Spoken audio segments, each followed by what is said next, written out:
Mucoon suura irratti mul'attu kuni akkuma nama kamii jireenya koon jijjiiraa, jireenya maatii koon jijjiiraa jetteetu jireenya ishii injifachuuf, jireenya ishii boruu bareechachuuf jettee karoorfattee manaa baatee jechuudha. Garuu akka isheen yaaddeef akka isheen karoorsite hin taane. Hundumaafuu hireedha, carraadha, wanti godhamu hin jiru.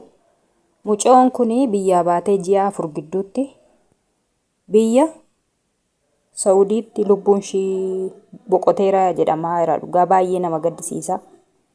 Kan isheen deemte biyya Saawudiiti. Ji'a 4 gidduutti lubbuu ishii darbee jechuudha. Maaliin akka duute garuu hin himamne, boqotteetti lubbuu ishii darbeera kan jedhamu malee. Wanta ishee ajjeese yookaan sababa ta'ee kan ishee ajjeese yookaan kan ishee miidhe hin beekamne jechuudha. Ji'a 4 gidduutti Waaqayyo baasee bakkeetti nama hin gatiin. Waaqayyo maatii ofii biraa nagaa nama baasee akkuma nagaa nama baasanatti maatii ofiitti nagaan nama galchu. Baay'ee nama gaddisiisa. Nagaan baanii nagaan galuu waan salphaa miti dhugaa dubbachuuf. Namni hin karoorsan yaada malee kan galmaan nama ga'u Waaqayyodha.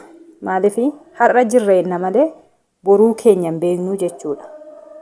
Namni kamuu hin ba'a malee akkatti galu Waaqayyodhas kan beeku. Waaqayyollee kan akkasii namaa oolchu.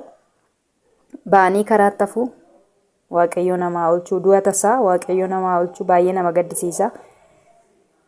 Inni du'e illee du'eyyuu garuu haadha mucoo kana haadha ofii fi abbaa keessumaa immoo irra caala haadha ofiiti.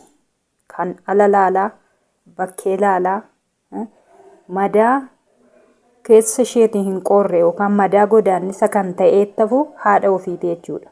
Yoomillee kan nama hin daganne, yoomillee kan nama hin irraanfanne, amma lubbuun ishii jirtutti haati, amma lubbuun ishii lafa kanarra jirtutti yoomiyyuu waa'ee dhala ishii sana hin dagattu. Maaliif biraa fayyaa baatetu biraa nagaa biraa deemtee nan hojjetadha jettee sinan jijjiira jettee biraa nagaa deemtetu gaafa du'aa dhala ofii haati sun dhageessu baay'ee tokkotti dhaga'ama. Madaa bara baraan hin qorredha. Kan madaa ta'e kan garaa ishii keessatti hafu jechuudha. Kanaafuu haadha ofiitu baay'ee miidhama. Inni du'e silas du'e. Amma jirutti hamma lubbuun keessa jirutti cinqama malee haadha sanadha garaan ishii karrarraa, garaan ishii bakkee ala ilaalaa kan hafu jechuudha. Kanaafi Waaqayyo dhugaa dubbachuuf nagaa ba'anii nagaa galuunu waan guddaadha. Qabeenya miti. Bakka qaamnumti ofii otoo miidhamiin bakka eddii nama yoo namaa ta'e gaariidha. Eeggi ta'uu baate immoo jireenyuma ofii kanaan qaamuma ofii kanaan guutuudhaan maatii ofiitti biyya ofii keessa jiraachuu wayya dhugaa dubbachuuf. Maaliif reeffumti ofiillee gaafa biyya ormaatti boqotan amma otoo biyya jiraatanii namni tokko duuti garuu namaaf hin haftu. Nama kamiyyuu duuti hin haftu yeroo isaa eega malee.